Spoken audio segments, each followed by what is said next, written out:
मध्य प्रदेश महिला अध्यक्ष को लेकर जो है अब नूरी खान और बीबा पटेल का नाम जो है चल रहा है, जिसको लेकर कमलनाथ ने सोनिया गांधी से सिफारिश करी है। ईटीवी भारत से खास बातचीत के लिए नूरी खान हमारे साथ हैं, जिन्होंने कई सामाजिक कार्य करे हैं, जिसको लेकर आज जो है नूरी खान का नाम जो पूरे भारत में है और सभी टीवी चैनलों पर छाया रहता है। हम उनसे जानना चाहेंगे कि यदि उनको महिला मोर्चा का जो महिला प्रदेश अध्यक्ष का इनको दायित्व मिलता है तो क्या महिलाओं के लिए कार्य करेंगे, कैसे प्रदेश में इनके कार्य की भूमिका रहेगी। आप बताइए, जिस तरीके से आपका नाम चल रहा है, बीबा पटेल का नाम चल रहा है, कमलनाथ जी ने कहीं ना कहीं आपकी सिफारिश करी है सोनिया गांधी से, तो यदि आपको मौका मिलता है महिला प्रदेश अध्यक्ष बनने का तो कैसे आप कार्य करेंगे। देखिए, स्वर्गीय हमारी जो प्रदेश अध्यक्ष हैं, उनकी मृत्यु के बाद, मानवी चौहान जी की मृत्यु के बाद इस पद पर नियुक्ति होना है। और मेरा ही नहीं, मैं मानती हूँ कि जिस किसी महिला का नाम इस पद के लिए चल रहा है सभी योग्य हैं, सबकी अपनी अपनी योग्यता है। मुझे आपके माध्यम से ये ज्ञात हो रहा है कि वहाँ पर मेरा नाम भी है।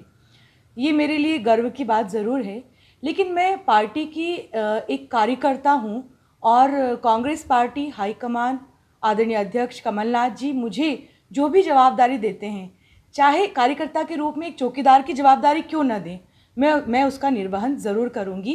और रही बात इस पद पर नियुक्ति की, तो ये निर्णय कांग्रेस पार्टी का है, इस पर मैं अपनी कोई प्रतिक्रिया नहीं देना चाहूँगी।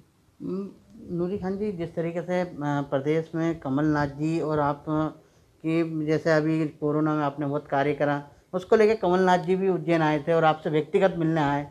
कहीं ना कहीं आपने कई आंदोलन किए, जिसको लेकर पुलिस ने आप पे एफआईआर भी दर्ज करी। तो अब जो है नई पारी मिलेगी, कमलनाथ जी कहीं ना कहीं आपके कार्य से प्रसन्न हैं, जिसलिए उन्होंने जो है वहाँ पर सोनिया गांधी के सामने आपकी सिफारिश रखी है। तो आप किस तरीके से देखती हैं कमलनाथ जी के। देखिए, हमारे अध्यक्ष और पूर्व मुख्यमंत्री कमलनाथ जी की खासियत है कि वो सिर्फ मुझे ही नहीं बल्कि काम करने वालों को पसंद करते हैं। ऐसे में कोरोना की दूसरी भयावह लहर के वक्त मुझे काफ़ी कठिनाइयों का सामना करना पड़ा, क्योंकि उस वक्त शायद कोई अपने घर से बाहर निकलना मंजूर नहीं कर रहा था। ऐसे में चाहे कोरोना पीड़ित को लेकर एम्बुलेंस चलाना, ऑक्सीजन पहुंचाना, हॉस्पिटल में आईसीयू बेड का इंतज़ाम करवाना, तो ये मेरी नैतिक जिम्मेदारी थी और पार्टी का भी ये निर्देश था कि हम जितनी मदद कर सकते हमें करना चाहिए। जो काम सरकार का था, सरकार की लापरवाही की वजह से मध्य प्रदेश में लाखों लोगों को अपनी जान गंवानी पड़ी, तो मैंने ये काम किया है अपनी नैतिक जिम्मेदारी के तहत और मुझे इस काम का कोई परिणाम नहीं चाहिए। लेकिन आदरणीय कमलनाथ जी के कंधे से कंधा मिलाकर 2023 में कमलनाथ जी के नेतृत्व में हम कांग्रेस की सरकार ज़रूर बनाएंगे और लोगों को जिस न्याय की ज़रूरत है वो न्याय दिलवाने का काम, चाहे महिला हो, किसान, युवा, बेरोजगार, इन लोगों के लिए प्राथमिकता से काम करना ही हमारा उद्देश्य रहेगा। नूरी खान जी, यदि आपको दायित्व मिलता है मध्य प्रदेश महिला प्रदेश अध्यक्ष का, तो आप किस तरीके से महिलाएं के लिए काम करेंगी। आपकी पार्टी में कई महिलाएं ऐसी हैं जिनको आज तक किसी प्रकार का कोई मौका नहीं मिला है जिससे वो आगे उभर कर आ सकें, तो अब उन लोगों के लिए कैसे आप कार्य करेंगे, उनके लिए क्या रणनीति रहेगी आपकी। देखिए, हिंदुस्तान में महज कांग्रेस ही एक ऐसी पार्टी है जिसके राष्ट्रीय अध्यक्ष स्वयं सोनिया गांधी जी हैं, और कांग्रेस ऐसी पार्टी है जिसने हिंदुस्तान में पहली बार लोकसभा में स्पीकर और देश के राष्ट्रपति के रूप में महिला को मनोनीत करने का काम किया है। ऐसे में कांग्रेस पार्टी में हमारी भागीदारी संतुष्ट, मैं संतुष्टि कह सकती हूँ कि मुझे संतुष्टि है कि हमारी भागीदारी सुनिश्चित की जाती है।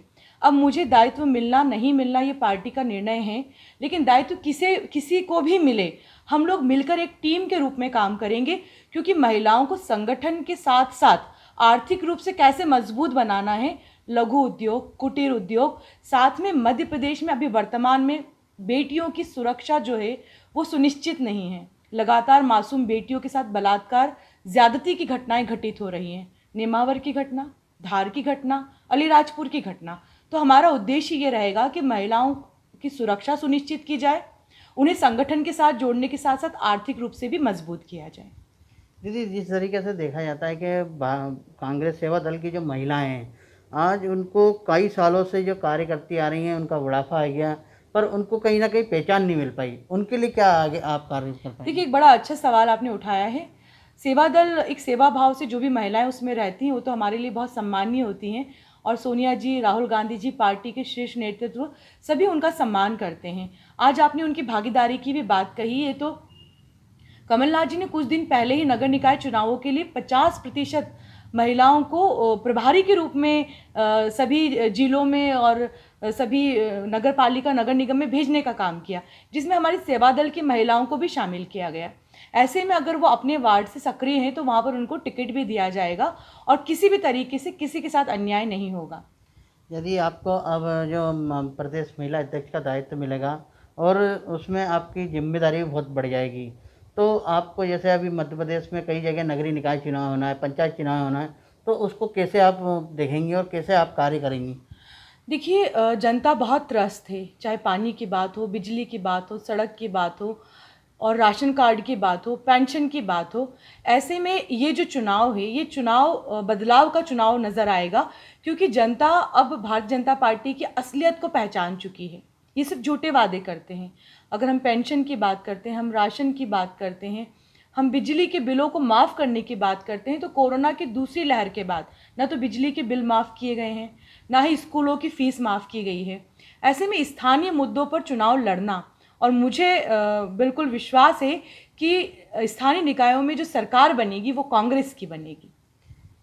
जैसे दीदी, आपसे मैं एक बात ये करना चाहता हूँ कि जिस तरीके से आपके जो पति हैं आसाम में पहले पूर्व मंत्री भी रहे, वर्तमान विधायक भी हैं, तो आप समय समय पर उनको जो है उनका हौसला बढ़ाने भी जाती हैं। जैसे अभी चुनाव थे, चुनाव में भी आप कोविड में आपने उज्जैन में भी बहुत काम करा, उसमें से टाइम निकाल के आप उनके लिए भी गए, तो कैसे आप ये मैनेज कर लेते सब? देखिए, वास्तव में 2 बच्चे रहना और साथ में पति भी अगर विधायक हो तो उस विधानसभा की जवाबदारी होना, और साथ में अपनी स्थानीय राजनीति के साथ साथ प्रदेश और देश की राजनीति में भी भाग लेना, क्योंकि मैं महिला कांग्रेस की राष्ट्रीय कोऑर्डिनेटर और महाराष्ट्र प्रभारी भी हूँ। ये एक और जिम्मेदारी है जो मैं संभाल रही हूँ। तो ये चैलेंजिंग होता है, लेकिन मुझे ऐसा लगता है कि औरतें हर काम बेहतर कर सकती हैं। वो घर में किचन से लेकर सड़क तक और सड़क से लेकर संसद तक अपनी जिम्मेदारी बहुत ही गंभीरता के साथ निभाती हैं, और इसी प्रकार से ये जो मैं कार्य कर रही हूँ, कहते हैं कि ये मेरे खून में शामिल है, क्योंकि मैं जिस पार्टी से ताल्लुक़ रखती हूँ उस पार्टी में सेवा की भावना कूट कूट के भरी है। तो ये लोगों की सेवा करने की शक्ति ही है जो मुझे प्राप्त है, और जिसके ज़रिए मैं इन सारी जो जिम्मेदारियाँ हैं उनका पालन बखूबी कर लेती हूँ। दीदी, जैसे एक जो है ज्योतिरादित्य सिंधिया भी उज्जैन आए थे एक समय पहले, जब मध्य प्रदेश में विधानसभा चुनाव थे, उस दौरान ज्योतिरादित्य सिंधिया की एक प्रेस वार्ता थी। उस समय आप जब उनके साथ बैठने के लिए गई, आपके पास भी एक दायित्व था उस समय, इसके बाद भी उन्होंने आपको जो है कुछ समझा नहीं, इसके बाद भी वहाँ से उन्होंने उठा दिया। तो कहीं ना कहीं इसके पीछे भी कुछ ना कुछ कारण रहा होगा जो सिंधिया जी का, कि जिसके कारण आपको हटा दिया था। देखिए, ज्योतिरादित्य सिंधिया उस वक्त भी काफ़ी बड़े नेता थे, मैं एक छोटी कार्यकर्ता, लेकिन पार्टी की 15 सालों से प्रवक्ता मैं थी।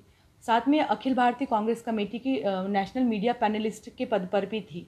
उस वक्त वहाँ पर मेरा बैठना उन्हें गवारा नहीं था, मुझे उठा दिया गया, और जब मैं उठ गई तो ये भी कहा गया कि ना विधायक है ना सांसद है, कैसे बिठा लूँ।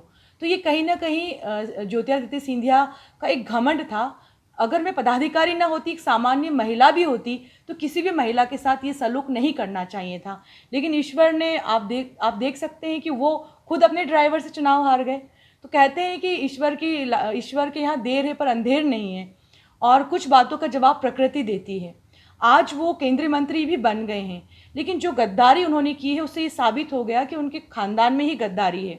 और कुछ दिन पहले जब उनका यहाँ पर आना हुआ ज्योतिरादित्य सिंधिया जी का, तो मैंने काले झंडे भी दिखाए। अफसोस की बात है कि जिन शिक्षकों की, जिन किसानों की, जिस जनता की लड़ाई वो सड़कों पर आकर लड़ना चाहते थे, आज वो प्लेन में उड़ रहे हैं और जनता वहीं पर आंदोलन कर रही है। चाहे नर्स हो, आशा कार्यकर्ता हो, शिक्षक हो, सब सड़कों पर अपनी लड़ाई लड़ रहे हैं। लेकिन सिंधिया महाराज को फुर्सत नहीं है, क्योंकि ये उनका निजी लालच था, कुर्सी का, सत्ता का, जिसने इस मध्य प्रदेश के लोकतंत्र की, संविधान की हत्या की। प्रदेश की जनता ने कमलनाथ जी को मुख्यमंत्री के रूप में चुना था। उसके बाद जिस तरीके से संविधान की हत्या की गई है, उसे कर अगर वो केंद्रीय मंत्री भी बन जाते हैं तो मुझे लगता है कि बन जाएं, क्योंकि सत्य परेशान हो सकता है पर पराजित नहीं होगा। आने वाला समय जो है उनके लिए बुरा होगा। यदि एक आखिरी सवाल है, यदि एक ये है कि मध्य प्रदेश में अभी तक महिला कांग्रेस मुख्यमंत्री क्यों नहीं बन पाई? देखिए, प्रदेश में मुख्यमंत्री नहीं बनी, बड़ा अच्छा सवाल आपने किया है। लेकिन अगर देखा जाए तो दिल्ली प्रदेश की बात करती हूँ तो शीला दीक्षित जी हमारी मुख्यमंत्री रही हैं। अगर मैं असम की बात करती हूँ तो अनवरत तैमूर जी भी मुख्यमंत्री रही हैं।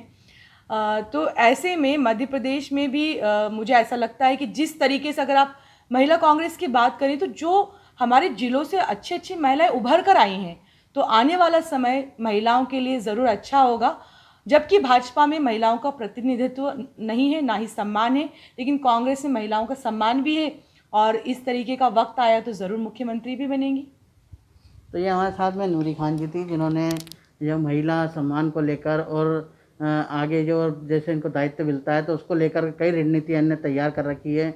और यदि सरकार में जो शिवराज सरकार ने जो कार्य करे हैं या ज्योतिरादित्य सिंधिया जो हैं उन सब को लेकर जो है ये तैयारी कर रखी है कि यदि आने वाले समय में जब चुनाव आएंगे और उसको लेकर जब सड़कों पे उतरेंगे और जनता के बीच में जाएंगे तो उन सब मुद्दों को ये रखेंगे जिससे जनता जो है जो इनका साथ दे और आने जो मौजूदा सरकार है उनको कितनी त्रस्त है उसको लेकर जो है वक्त पे ही पता चल पाएगा कि नूरी खान ने जो सेवा करी है, जो मदद करी है लोगों की, और साथ में जो दायित्व मिलने की जो बातें चल रही हैं वो अब जो है जल्दी ही इसका जो है पता चल पाएगा कि नूरी खान का जो नाम चल रहा है और इससे नूरी खान जो महिला प्रदेश अध्यक्ष बनती है तो महिलाओं के लिए भी कई कार्य करने की रणनीति इनके पास पहले से तैयार है और इसको जो है समय पे आने पर ही जो है पूरी रूपरेखा के साथ अब जो अपने दायित्व के साथ निर्माण करेंगी। अजय पटवा, ईटीवी भारत, मध्य प्रदेश, उज्जैन।